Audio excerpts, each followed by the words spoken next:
የሆነ ቦታ የሆነ የሚሸት ነገር እየሸተተኝ ነው። የሆነ የሚጨስ ነገር አለ አይደል ጋይሳ? ለማንኛውም እንኳን ደስ አላችሁ። በመጀመሪያ አሽሙሬ ልተውና ደስታዬን ልግለጽ። ውይ እንኳን ደስ አላችሁ ውዶቼ። መቼም ፕራንክ አይሆንም አይደለ? እውነት ነው አይደለ? የሰማነው ነው ወይስ እንዴት ነው? እነዚህ ቀልዳቸው እኮ አይጠገም። እናንተ ፕራንክ ነው እንዳትሉን። እኔ ግን አላምናቸውም። እኔ ሀይሚ ሆዷ ቀምነን ብሎ እስካላየኋት ድረስ አላምንም።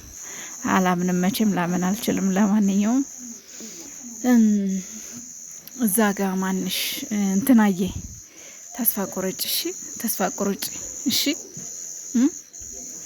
አዎ፣ ምክንያቱም አያችሁ ልጅ ወለድኩልህ ሲባል ደስ የሚለው ትክክለኛ አፍቃሪ ትክክለኛ በቃ እኔ ማንሽ ለእንትና ስሚ ነይ እዚህ ጋር አዳምጪ። እውነቴን ነው የምልሽ። ክብር ማለት ይሄ ነው። ሁለት ጥንዶች በደስታ በፍቅር ተፈልጎ ልጅ ሲመጣ ደስታው እንደዚህ ነው። አያችሁ። ለማንኛውም እውን ሆኖ እንደማየው አንድ ቀን ተስፋ አደርጋለሁ።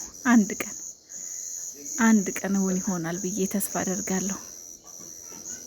እንግዲህ የዲኤንኤ ጉዳይም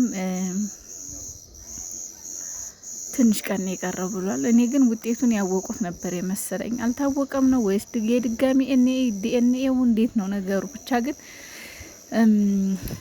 ማታ ያው ረጅም ቪዲዮ እየሰራሁ አይደለም፣ ምክንያቱም ኔትወርክ አላወርድልኝ እያለ ነው። ነገ መለስበታለሁ። ለዛሬው ግን የሆነ ሰው እየተቃጠለ መሆኑ ሳስብ ነው እንደው ዝም ብዬ ነው ቆርል አድርግ ብዬ የመጣሁት እንጂ ቪዲዮ አያወርድልኝም ማታ ኔትወርኩና። የመሻችሁ፣ ወዳችኋለሁ፣ አከብራችኋለሁ። ደስ ብሎኛል። በቃ እንደዚህ በደስታ በሳቅ በፈገግታ ስለመጡ በጣም ነው ደስ ያለኝ። እግዚአብሔርን ይህን ሳቃችሁን ደስታችሁን እግዚአብሔር አይንጠቃችሁ፣ በቃ አያሳጣችሁ።